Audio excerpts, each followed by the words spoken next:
sinking. Nuclear hot seat. The corium is sinking. Our time to act is shrinking, but our activists are linking. Nuclear hot seat. It's the bomb.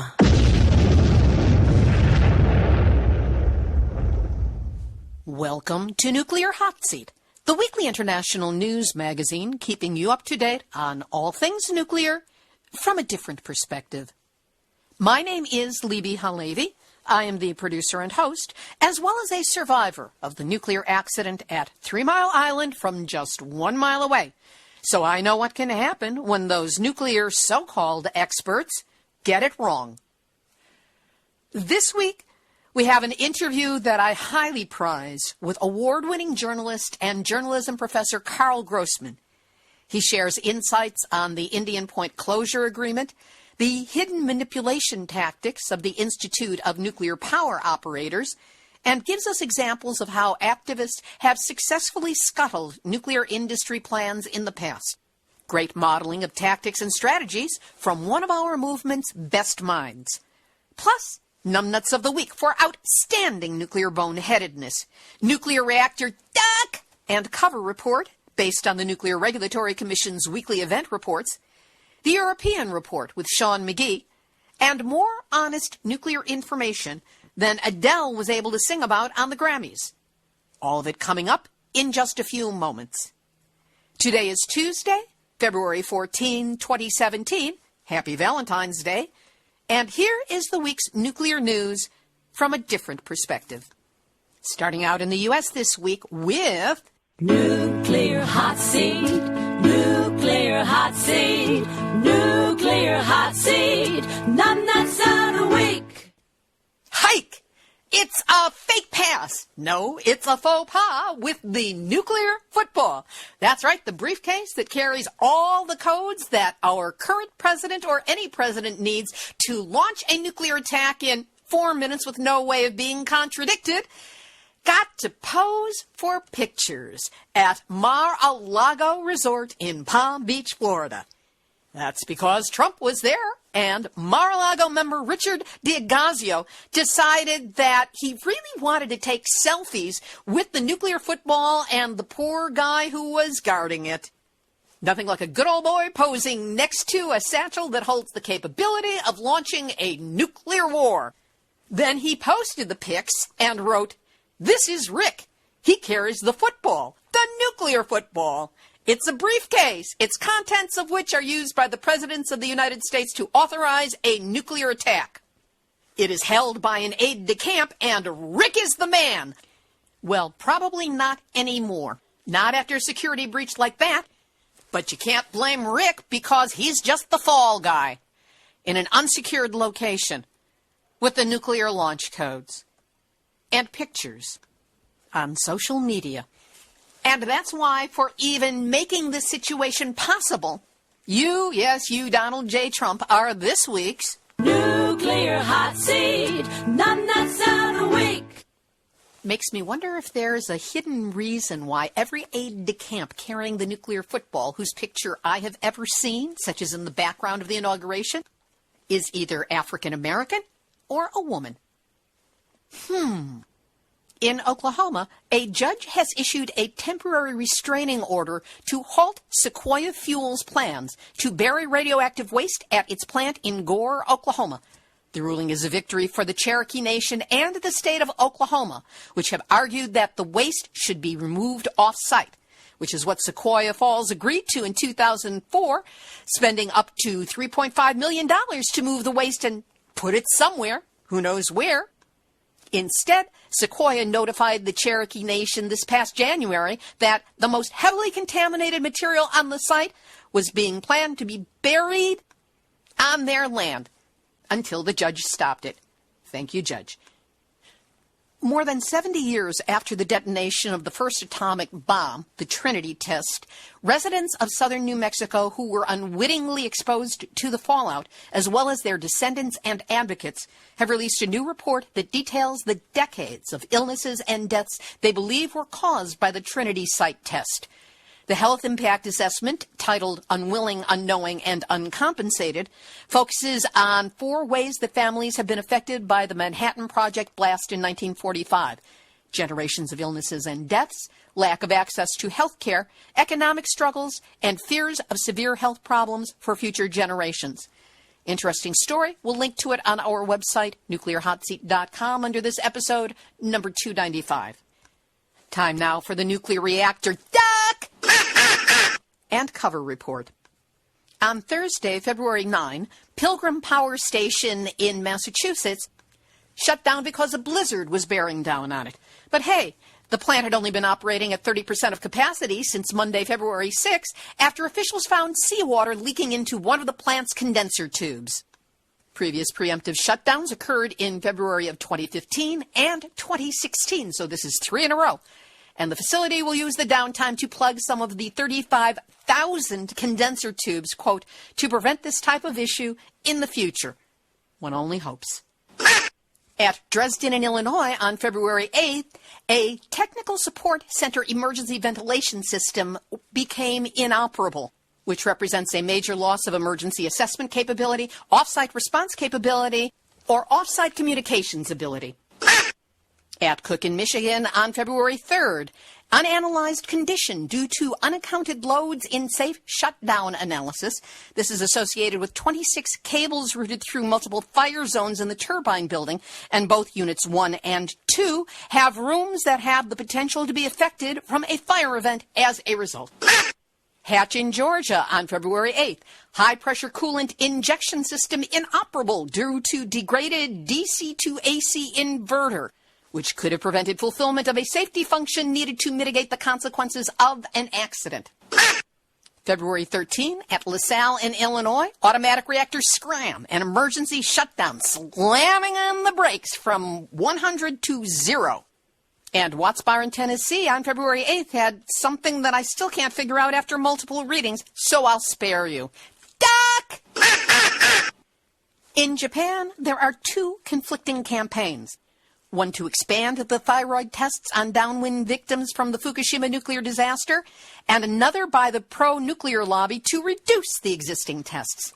In the meantime, as of December, we learned that at least one child's thyroid cancer has spread to the lungs because the thyroid cancer had not been dealt with quickly enough.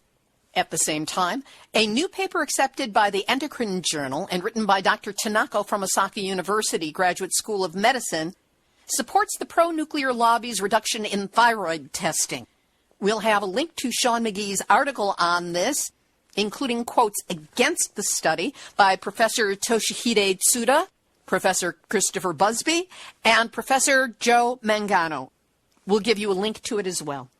Also a link to Dr. Helen Caldicott's brilliant article on the way the Fukushima nuclear meltdown continues unabated, where she goes through exactly what's happening with the radiation levels and spells out exactly what the world continues to be facing from the Fukushima nuclear disaster.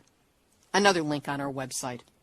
In Taiwan, nuclear-free advocates have organized 3 parades in a national protest action set for March 11 in Taipei and 2 other cities. Under the title Nuclear Go Zero, the government will be urged to accelerate efforts to realize its campaign promise to replace existing energy sources with green ones, to commission 3 operating nuclear power plants as scheduled, and to find the best solution for the disposal of nuclear waste. Now here's the European report with Sean McGee reporting from Ireland. Following the near-nuclear miss in France's EDF Flamanville plant this week, we can see that luckily there has been no issue with the actual releases from the plant in terms of radiation. Now, there was an off-gassing which happened later that night or early morning, and we did see some measurements on the EURDEP radiation monitoring for Europe. These were very small increases and nothing to worry about.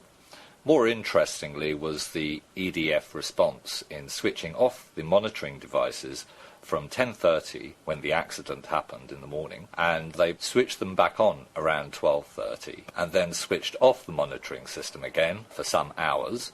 The problem with that is the EURDEP system is designed for the emergency services, and had there been a meltdown or large accident, the emergency services would not have been able to access UDEP to find out what was going on. And I will link to the articles concerning this. The CEO of Toshiba, who resigned today, and following that, Westinghouse has also said that they may be forced out of the nuclear plant construction business. And Bloomberg's business analyst, Chris Gadomski, said that of the actual discussions he was having with the Westinghouse officials, quote, they were kind of really scared and concerned what the implications of this whole unravelling is going to be, unquote. Staying with the financial situation in Europe, Westinghouse and also Toshiba, the funding for UK nuclear new builds looks like it will be cut, and there are calls for the UK government to actually put taxpayers' money and fill in the funding gap. But there are some real issues with this, especially in the UK. And of course this affects America and other new builds around the world. Now, the UK, if it's going to put money into subsidise the nuclear new builds and replace Toshiba's funding and the Westinghouse knowledge, then what we'll see is a perfect storm in the UK, because the UK has pulled out of Euratom and Brexit is heading our way. So what will happen there, we will see, is the UK will replace the Toshiba technical knowledge, and that will have to be done by funding and training students based in the UK. And it means the subsidy will also have to include academic funding losses from the Horizon 2020 European Union Fund, which comes to some 14.6 billion. The injection into UK academic institutions will even have to be larger, because of the need for new and larger physics departments and related departments to do with the nuclear new builds. So the UK may balk at investing in new builds because of the extra costs that they will have to replace, and knowledge base as well. Now, the government, if it wants to have a successful nuclear program, will have to invest billions over the actual funding shortfall that this Toshiba situation represents. So if they just want to do a temporary bailout to help the investors, this would be a very bad thing, because it would mean that nuclear new builds would fail. In other news in Europe, there is a big challenge to the Russian nuclear bills in the Eastern European countries, such as PAX-2 in Hungary. The challenge is coming from the EU, as we've reported in the past, but a new report came out from Bologna, which says that the actual reactor that they want to put into Europe has some serious flaws, and in fact the Russians have been trying to hide this fact. And in my last report I will come back to the UK again, and this does actually have an effect on the UK's interaction with other countries around the world. The story involves a report which is entitled UK Nuclear Safety Regulations Play Too Low a Value on Human Life, and is reported on by a university in the UK. Professor Philip Thomas from Bristol University, head of risk management, which covers all areas of industry, is saying, quote, "It is difficult to see how any safety case presented from now on that relies in any way upon the UK VPF, whether on the roads, the railways, or in the nuclear industry, such as the new nuclear power station at Hinkley Point C in Somerset, could stand up to test in court. More modern and accurate methods exist, but the regulators are not using them." This is Sean McGee, reporting for Nuclear Hotseat from Ireland. Thank you, Sean.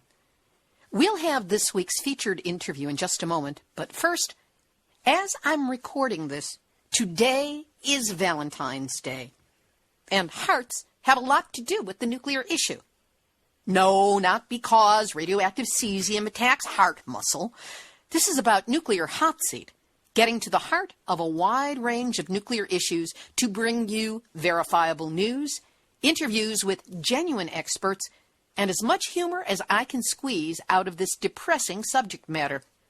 So have a heart, and support our heart by donating to Nuclear Hotseat. For the price of a cup of coffee, you can provide the funds that support this show in its ever-expanding quest for the truth about all things nuclear. We make it easy for you to send just $5 to support our work. Go to the website, nuclearhotseat.com and click on the big red donate button. Be this a one-time boost or the start of a recurring monthly donation, take heart from the fact that whatever you can do to help support the work of Nuclear Hot Seat really does make a difference. And for that, you have my heartfelt thanks. I'm so excited to be sharing this interview with you. Karl Grossman is a professor of journalism at the State University of New York College at Old Westbury, as well as an award-winning investigative reporter with more than 40 years of experience. Karl is truly our movement's éminence grise, or great gray eminence. He knows the footnotes and where all the metaphoric bodies are buried. He dug up a few, and we spoke on January 19, 2017. Karl Grossman, welcome back to Nuclear Hot Seat. A pleasure, Libby, anytime. There is now in place an agreement regarding Indian Point and its planned closure, though not immediately. I have expressed concerns about this agreement before on the show, but I'd like to know first, from your perspective, what's good about the plan to shut down Indian Point as it currently stands? These are two aged, problem-plagued, beyond disasters waiting to happen. These plants have been leaking tritium into the underground water table, into the Hudson River. As Paul Goulet, he's the president of Riverkeeper, and they were one of the parties to the agreement with the state of New York. He describes the Indian Point plants as the biggest existential threat in the region. I mean, you're talking about these two problematic, is too soft a word, nuclear plants, 26 miles from the New York City line, 30 miles from Times Square. You have over 20 million people within 50 miles of these nuclear plants.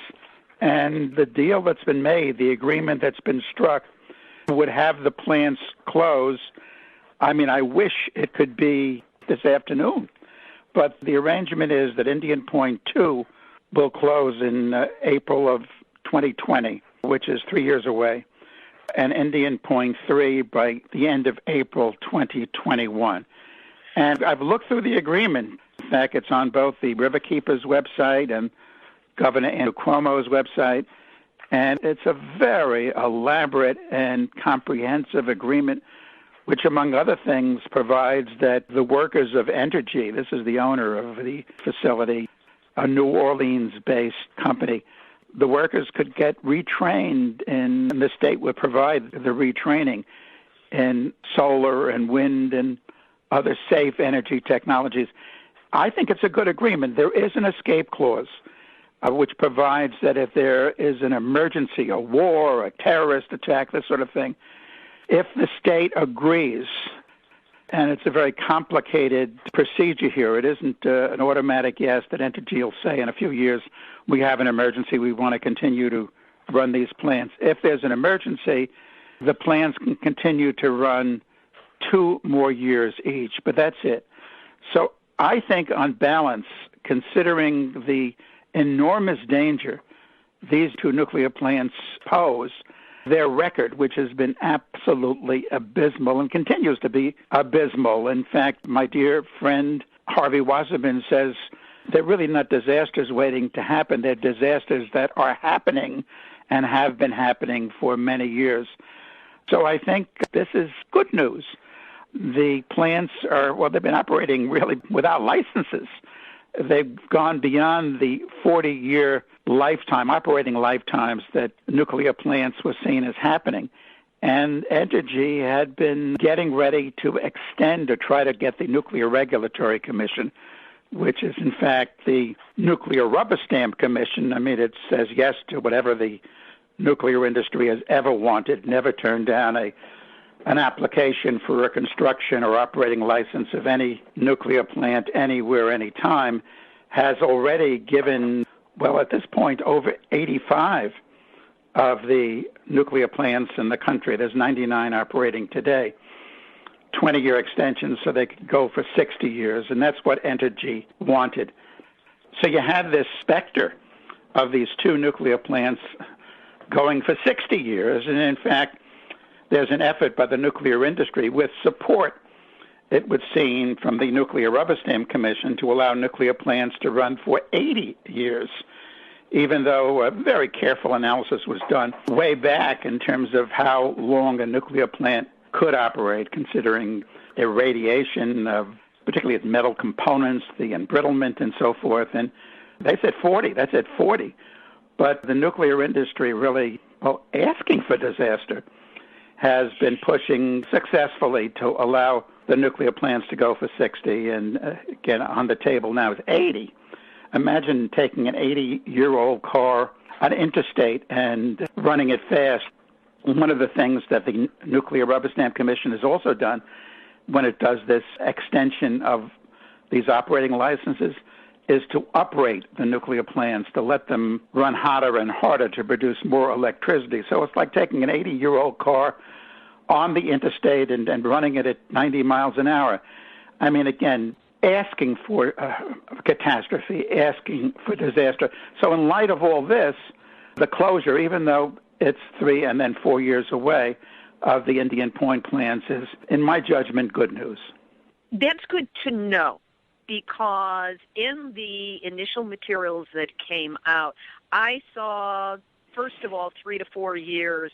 Well, you know, it's better than a kick in the rear, but at the same time, it's still 3 to 4 years of operation of plants that are already shown to be degraded.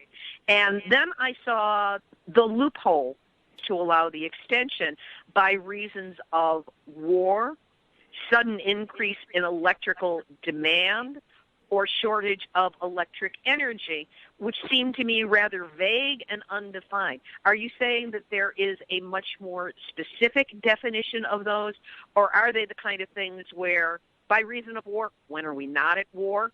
Electrical demand, is there a definition of what would make that a different electrical demand, or a shortage of electrical energy? Again, anything specific that can be used to deny an arbitrary extension of their operating life. Well, war generally, documents I've seen, is not elaborated on. It's like the line that you see sometimes in legal documents, an act of God and so forth. Again, the checks on the escape clause are, I think, pretty solid. I think the attorneys here for Riverkeeper, the other environmental and safe energy groups involved, the Attorney General, Eric Schneiderman, and his people were up to their neck in this agreement, the governor's office and so forth.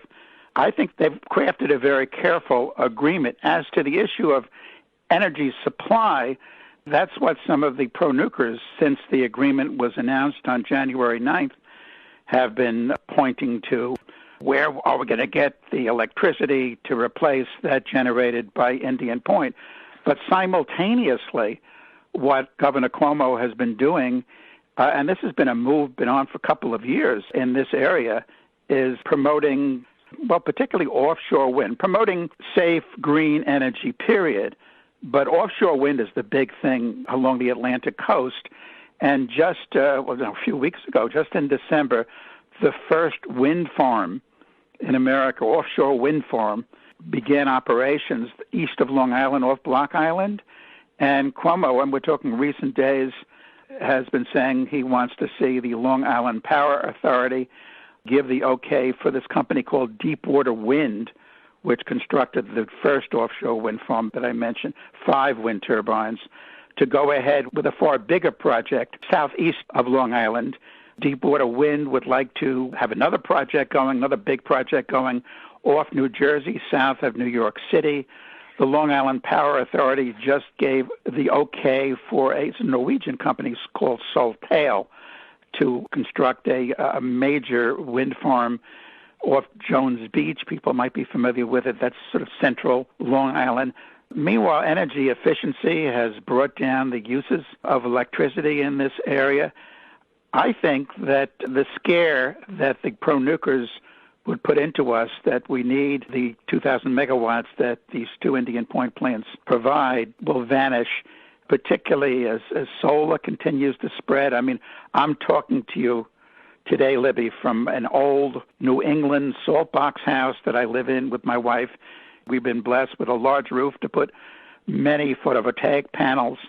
I go outside, and on most days, I see the meter of the Long Island Power Authority going backwards because the panels are producing more electricity than we use. There's thermal panels up on my roof, too, and what's happened in my little house has been happening all over this region. In fact, it's been happening all over this country, particularly as the price of solar panels has just gone downward and their efficiency. There was a company last year that just announced 36% efficiency. I mean, the solar panels that NASA has put up in space to power satellites or the International Space Station, they get to around 24, 25%. So you see great gains in efficiency. So in terms of alternate energy in regards to Indian Point, I think we'll have it. And I think with the end of Indian Point, we can be on the trail of having energy we can live with. That isn't going to kill us. That's the thing. I just did a column which will be running in Long Island newspapers and elsewhere where I cite that quote from before about Gillet talking about this being an existential threat, the biggest existential threat in the region. And I go on to say that a report, well, this isn't a report everybody should see, and it's online. It's called Calculation of Reactor Accident Consequences, or its acronym CRAC-2. It was done by the Nuclear Regulatory Commission at Sandia National Laboratories, where they love nuclear technology, and they look at every nuclear plant in the United States and consider the consequences of a core meltdown with breach of containment, a China syndrome accident. And in terms of the Indian Point plants, just let me read these numbers, and these aren't numbers, these are people and their lives. Peak early fatalities, Indian Point 2, 46,000. And again, this is Sandia National Laboratories run by the Department of Energy. I think that's an underestimate. Peak early injuries, 141,000. Peak cancer deaths, 13,000. That's Scale low. cost in billions, 274 billion. And that is, and the report notes this, the report was first put out in 1982, and this 274 billion, 1980 dollars. So we're talking about $1 trillion in scale cost. And the report says they consider under scale cost lost wages, relocation expenses, decontamination costs, lost property, and a portion of the U.S. basically rendered uninhabitable because of radioactivity. Indian Point 3, the number's about the same. 50,000 peak early fatalities, 167,000 peak early injuries, peak cancer deaths, 14,000 scale costs in billions, 314 billion, which would be, again, we're talking a trillion. I mean, this is what we're dealing with when we're talking about nuclear power. These are people's lives that would be ended. These would be people left with injuries and cancer, and it would be part of the planet, a big part of the planet, left in ruins. And if the wind would be blowing from the north, as it often does, particularly like now in the winter, that radioactivity from those two Indian Point plants would head, as I say, Times Square is 30 miles to the south. It would head to where millions of people live, most of where I live on Long Island, much of where I live on Long Island, the western half of Long Island would be in the plume pathway. And millions of people live on Long Island, and Brooklyn and Queens often aren't considered part of Long Island. They're two boroughs in New York City. But they're part of Long Island, and we're talking, Libby, of a nuclear facility. It represents a lethal danger, a mortal danger to millions of people. It should never have been built. In fact, in my judgment, no nuclear plant should ever have been built. That brings us to the article that you just published on Informable.com, where you interviewed a nuclear engineer about Indian Point and the agreement. This is a man with more than 30 years' experience in the field. What were some of the things that he said about Indian Point in particular, or nuclear energy in general? Yeah, well, that was an amazing interview, because I've dealt with, as a journalist, with the issues of nuclear power for 40 years. And this fellow calls me up, and he wanted to talk about the New York Times had just began reporting on a potential agreement to close the plants. And he called me up in connection with that.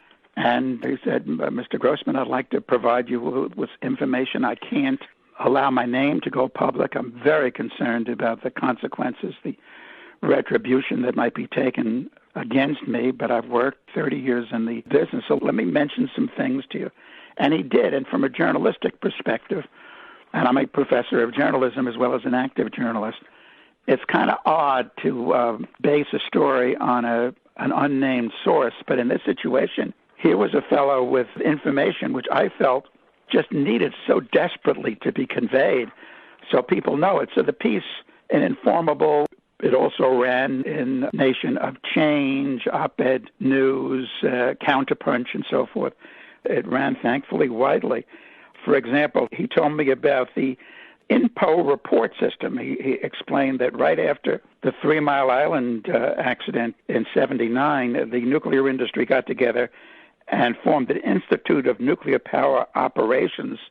And what that involves is having nuclear operators through the country write reports, and they're coded by color, yellow and green and red, about problematic issues at a nuclear plant to share the information so people can be in the nuclear industry prepared to do something about what's occurring. And he said the most serious of the reports is code red, which involves a problem that could have led to a core meltdown. He said he's seen 100 of them. Is that 100 of them for Indian Point or in? Oh, no. 100 of them in his work, not Indian Point. And he said it's outrageous that the public doesn't see these reports, yellow, red, green, or whatever, because if they saw these reports, particularly the red ones, they wouldn't stomach, they wouldn't countenance nuclear power. And because this group, this INPO, is a private industry organization, they can't be accessed by the Freedom of Information Act and so forth. So it's so wrong. He talked about, well, the NRC always emphasizes how, we have resident inspectors at nuclear plants, watchdogs, we're monitoring the operations. Well, this engineer who has worked at several nuclear plants, has worked at the Coke and Pepsi historically of nuclear power as General Electric and Westinghouse. He worked for GE. He said as far as these resident inspectors go, they cannot make surprise inspections. Quote from the story, the NRC inspectors are not allowed to go into the plant on their own. They have to be escorted. The only inspections that can be made are those that come after the NRC inspectors get permission from upper management of the plant, and then the upper management informs those below them that the inspectors are coming. So clean up what the situation is. In some, the inspectors' hands are tied. And he also spoke about what I was speaking about before, this effort to have nuclear plants run for 60 and 80 years.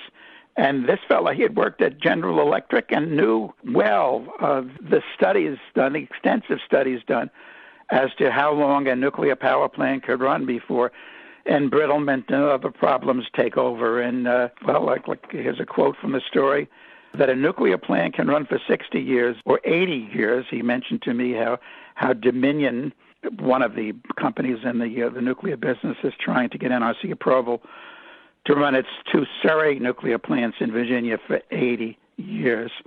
And Exelon, which is the biggest owner of nuclear power plants in the U.S., it's trying to extend the operating licenses of its 2 Peach Bottom plants in Pennsylvania to 80 years. And what the engineer tells me is the industry has thrown out the window all the data developed about the lifetime of a nuclear plant. It would ignore the standards to benefit their wallets for greed with total disregard for the country's safety. And it goes into the carbon-free myth used by nuclear promoters that reactors aren't putting out greenhouse gases, but as the engineer says, this completely ignores the nuclear chain, the cycle of the nuclear power process that begins with the mining of uranium and continues with milling enrichment and fabrication of nuclear fuel, and all of this is carbon intensive. And there's so many ways of generating electric power, he says, that are truly carbon free.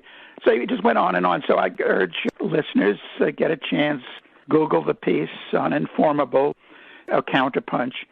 Very devastating, in my view, information. We will, of course, be linking to that article on this week's show so that people can easily find a copy of the article. And at Indian Point, he said it's terrific that there's been this agreement to shut down the plants, but he said we all better cross our fingers that there's no disasters involving Indian Point, catastrophe involving Indian Point in the next 3 or 4 years. These machines are highly, highly dangerous, as in fact all nuclear plants are. It sounds like, as with all nuclear reactors, and especially those at Indian Point, we're going to be playing Russian roulette with them, with fingers crossed that nothing goes wrong before they are shut down. But this brings me to another point, and that is that the nuclear industry is not going to go gently into that good night.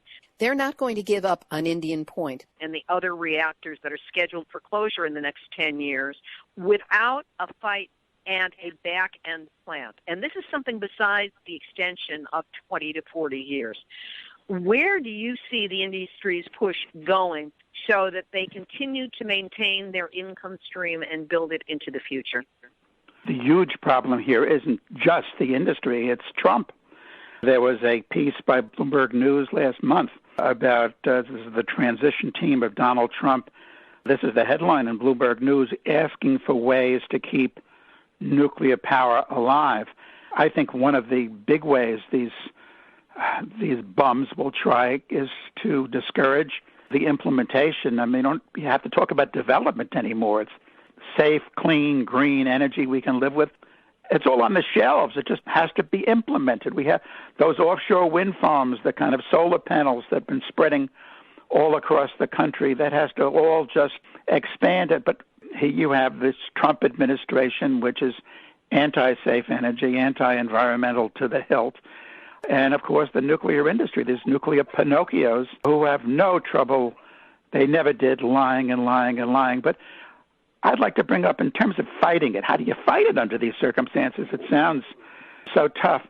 I'm speaking to you, as I mentioned, from Long Island.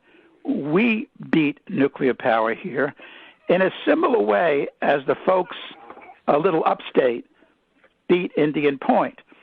The way the nuclear establishment worked, when nuclear technology, nuclear power first begins, we're talking back in the 50s, what the promoters did with a very agreeable federal government, then there was the Atomic Energy Commission, which grew out of the Manhattan Project, was to preempt states and localities from most of the issues involving nuclear power plants.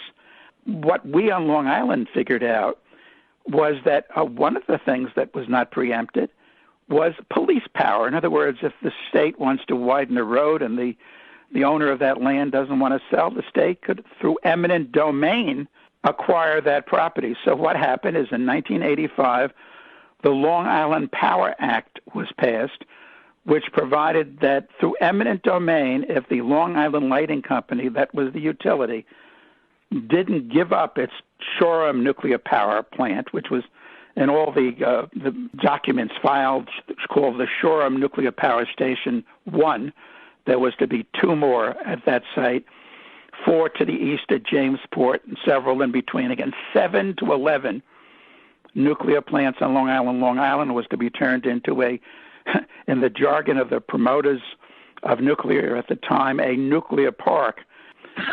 That was what they called it, a nuclear park. It would be kind of like an East Coast U.S. version of Fukushima, because in Fukushima Daiichi there's 6 nuclear plants, and below there's Fukushima Daini with 3, a cluster of nuclear plants.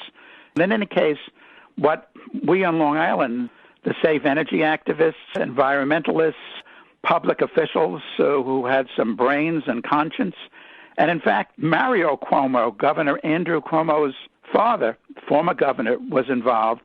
The use of eminent domain that something that couldn't be preempted, we'd use eminent domain to eliminate, this was what the Long Island Power Act says, unless the Long Island Lighting Company ends its nuclear plans, shuts down Shoreham, forgets about all these other nuclear power plants, we, the state of New York, will, through eminent domain, have the power to seize the assets of this corporation and eliminate it. And Lilco gave up. They gave up for $1. They gave the Shoreham plant, which went through several months of problem-riddled low-power testing, to the state. It's now sitting there in Shoreham, just a hulk of concrete. It's been gutted in terms of its nuclear innards. We won. There's no nuclear power on Long Island. Long Island is nuclear-free. And not only the Lilco nuclear plants, but Lilco's partners in this nuclear park venture was one of the national nuclear laboratories called Brookhaven National Laboratory, intimately tied. In fact, the chairman, chief executive officer, and president of the utility, Lilco, in the last 15 or so years of Lilco's existence, was William Catacasinos, the former assistant director at Brookhaven National Laboratory.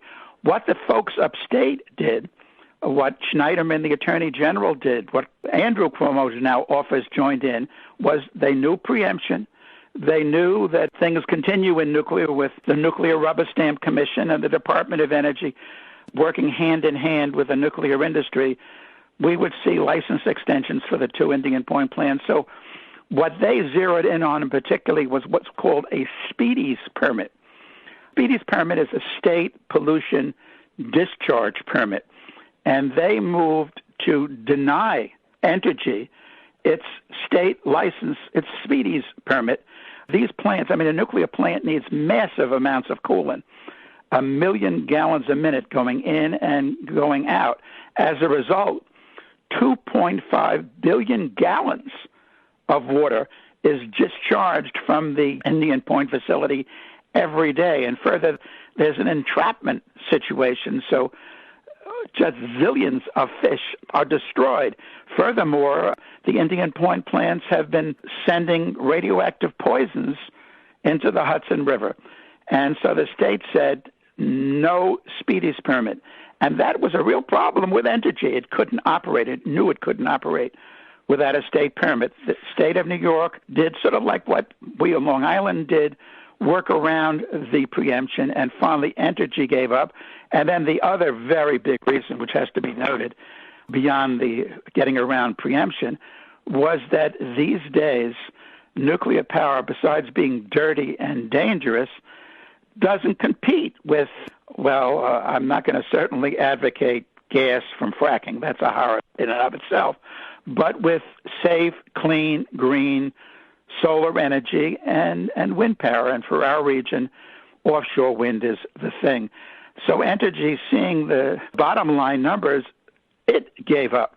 And that's a lesson for people all around the country as we enter a very dark tunnel with the Trump administration, how these battles were won upstate New York and downstate here in Long Island by getting around the federal industry juggernaut. There's a point that got skipped. We're talking about eminent domain, but right. You never explained how eminent domain stopped Shoreham. Eminent domain stopped Shoreham through the Long Island Power Act of 1985, which essentially is based on eminent domain. My knowledge of eminent domain is if the government wants a piece of land, even if you've owned it, it's been in your family, whatever, the government gets to take that piece of land on their own terms. Right. And how did that actually impact it? How it worked, the folks who developed this strategy, one of them you should interview, he's still around, Irving Alike. He is the author of the New York State Environmental Bill of Rights. Irving led a group called Citizens to Replace Lilco. And Irving was key in figuring out how you'd be able to get around the preemption through the use of eminent domain by passing a law which was passed, the Long Island Power Act in 1985, which says that if the utility, the Long Island Lighting Company, persisted in its Shoreham nuclear plant, which it had completed but never went into commercial operation because of this, and persisted with its other nuclear projects, the many of them, the state would move in and under eminent domain seize the assets of the Long Island Lighting Company, seize power access, the stock, seize every pole they have up there. I mean, just eliminate the company as a corporate entity. And thus, even though LULCO at that point was headed by a pro-nuclear beyond belief, William Catacasinos, former assistant director of Brookhaven National Laboratory, set up essentially in 1947 by the Atomic Energy Commission here on Long Island to do atomic research, but to develop civilian uses of nuclear power, nuclear energy, from nuclear-powered airplanes to food irradiation to nuclear-powered rockets. They were looking, the Manhattan Project becomes the Atomic Energy Commission in 1946, and they're looking for ways to perpetuate nuclear technology. They could build more bombs, and they did. 30,000 atomic and hydrogen bombs. What else could we do with nuclear technology to perpetuate this vested interests of jobs and contracts and laboratories that were developed during World War II? And out of all this comes also the notion, what a notion, of using fission, using the splitting of the atom to boil water, to make steam, to turn a generator, to produce electricity, the most dangerous way to produce electricity ever conceived. In the end, because of the Long Island Power Act, the nuclear power plants that LULCO wanted to build and the one it built, forget it, all over, LULCO gave up. And then also, through continual citizen activism, the two reactors, and there were two dirty reactors at Brookhaven National Laboratory, subsequently were also shut down. Both reactors had been leaking for years tritium into the groundwater of Long Island, which, Long Island is one of these areas of having a sole source aquifer. The people of Long Island, the millions of people who live here, depend on the water underground for their drinking water, for their potable water, and this National Nuclear Laboratory for years, it turned out, had been allowing tritium to be discharged from its high-flux beam reactor. It's an experimental reactor, but a big one, and a smaller reactor. Those ended up shut down. So now Long Island is nuclear-free. The notion, the myth that you can't fight City Hall, that's a myth created by City Hall. You can fight City Hall, and you can win. And even in dark times, the fight against Shoreham and LULCO's nuclear power scheme, the many nuclear plants, that went on during the time of Reagan, the first George Bush. These were hard times politically because of the nature of the people in the White House. And now we're going to have, I fear, as dark a time, if not even, if you can imagine, darker. And if the people organize, if the people act, if the people resist, they can win. And just let me add as a footnote, in the fight against Shoreham, there were various organizations with different strategies. The Shared Alliance, for example, it was committed to civil disobedience and direct action. And the result, there was demonstrations in which, one demonstration, 600 people were arrested. Thousands took part. On the other hand, there were those who felt what was important. The Shoreham Opponents Coalition felt what we have to do is function politically. We have to get rid of those politicians who are in the pockets of the nuclear industry and or the utility out of office. We have to get good people elected. That was their strategy. There was all sorts of groups with all sorts of strategies, but in a big tent approach, they came together on Shoreham. As in a big tent approach, the folks along the Hudson River have gotten together, Riverkeeper and Scenic Hudson and Clearwater.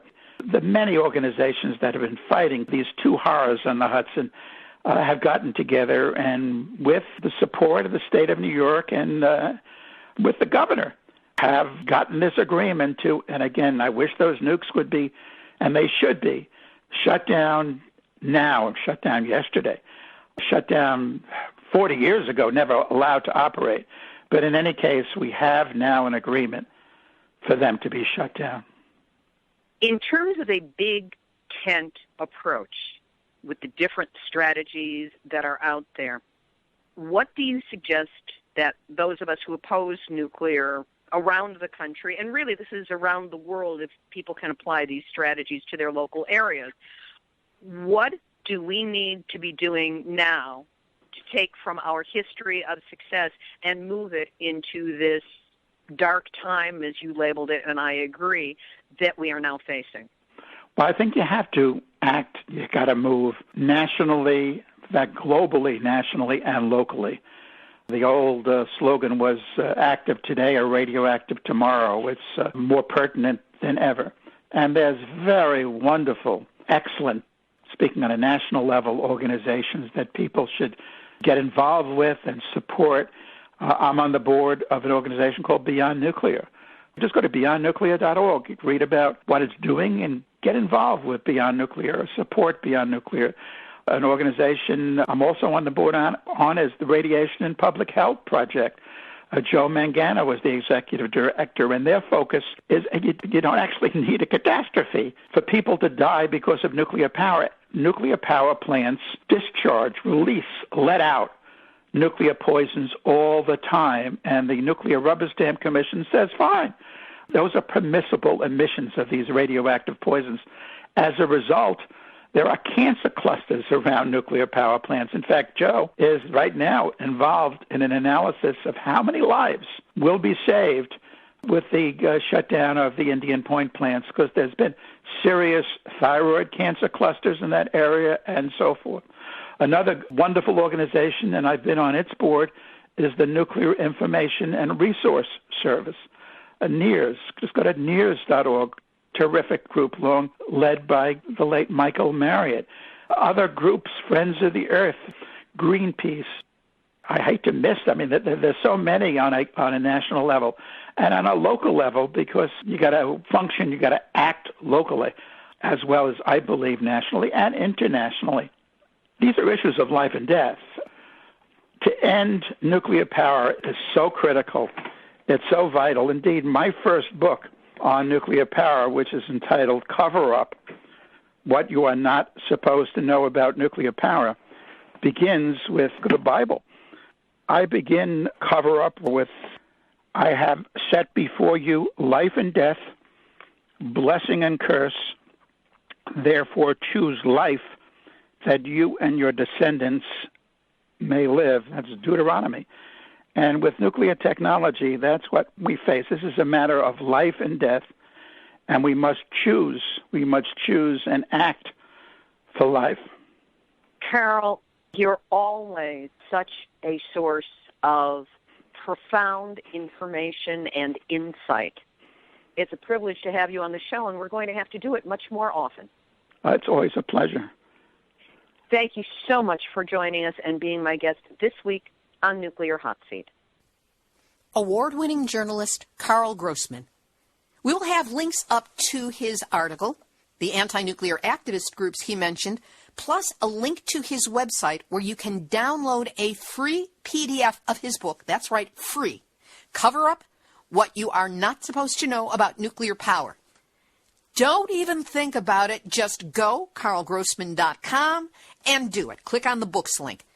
All that will be up on our website, nuclearhotseat.com, under this episode, number 295. Activist shout-out. In late January, the U.S. House of Representatives passed legislation authored by Bob Latta, who's a Republican from Ohio, and Jerry McInerney, a Democrat from California, to provide regulatory certainty for the development of advanced nuclear energy technology. In fact, it's called the Advanced Nuclear Energy Technology Act of 2017. It's House Bill 590. So go to the automatic dial that you now have programmed into your cell phone and contact your senators in Washington. Tell them to oppose House Bill 590. And once you've done that, share it with everybody on your social media. Who dreamed that we would ever live with the phone numbers of our senators in the frequently called numbers on our cell phones. Here's today's final thought. When Karl Grossman talked about the Institute of Nuclear Power Operations, I got a chill. In over 5.5 years of producing Nuclear Hot Seat, not once have I heard this group mentioned. They obviously keep a very low profile. Yet I can't help but think that the workings of INPO, as it's called, holds the answers to many questions about how the nuclear industry gets away with what it gets away with. The problem is obtaining documentation to understand their focus, their actions, and have the proof. That's because it's a trade organization, so you can't get their info through the Freedom of Information Act. So this is an open call. Hey, Anonymous! Yeah, that's right, you, Anonymous! You know who you are! Help us out. We need documents to help us understand what's going on. We want the info on INPO. Somehow, they're a part of what's holding the nuclear industry immune from the consequences of its actions, as this industry holds governments and great swaths of the planet hostage to its greed and waste. So go get them. Secure us some documentation and get it to us. Get it to Karl Grossman, me, Beyond Nuclear, NEARS, Greg Palast, whoever. And for all of you who are not in Anonymous, please share this information or a link to this episode over the internet so that through our shared 6 degrees of separation, it will cross the path of they whose names shall not be spoken. Activist to activist, we need your help. Deal? This has been Nuclear Hot Seat for Tuesday, February 14, 2017. Material from this week's program has been researched and compiled from SantaFeNewMexican.com, Informable.com, UtilityDive.com, BostonGlobe.com, TheGuardian.com, Bloomberg.com, Asahi.com, MiningAwareness.wordpress.com, Nuclear-News.net, IndependentAustralia.net, FukuLeaks.org, FocusTaiwan.tw, Department of Homeland Security, The Times UK, Paul Dorfman, Bristol University, Kalinis Energy, Your Deviation Mapping, Bologna.org, EuropeanNewsWeekly.wordpress.com, with my thanks to our intrepid European reporter Sean McGee. Then there's the U.S. Nuclear Regulatory Commission event reports, thanks to Erica Gray, and the big-hearted water and planet protectors and peaceful warriors of heart who gather at the Nuclear Hot Seat blog site on Facebook, which you are all invited to join, like, and share your posts there with your loved ones and with those people who love nukes and you just want to get them angry. If you have a story lead, a hot tip, or a suggestion of someone to interview, send an email to info@nuclearhotseat.com. We are copyright 2017, Libby Halevi and Heartistry Communications. All rights reserved, but fair use allowed, as long as proper attribution is provided. And a reminder to have heart and take a moment to send a supporting donation to nuclearhotseat.com. This is Libby Halevi of Heartistry Communications, the heart, there you go again, of the art of communicating, reminding you that when the emergency runoff channel of the Oroville Dam in California was discovered to be in danger of collapse, 180,000 California residents were told to evacuate immediately, leading to complete and utter gridlock, panic, gas stations drained of gas, emergency shelters overflowing, and a terrified population. So what makes anyone think that emergency evacuation plans for getting away from a nuclear reactor accident is even possible? Think about it. And once you have, you'll realize that you've just had your latest nuclear wake-up call. So don't go back to sleep, because we are all in the nuclear hot seat. Nuclear hot seat. What are those people thinking? Nuclear hot seat. What have those boys been drinking? Nuclear hot seat. The corium is sinking. Our time to act is shrinking, but our activists are linking. Nuclear hot seat. Chatty. keep it alive through these lines I write. I keep it live. The Anti-Media Radio with your host, Nick Burnett.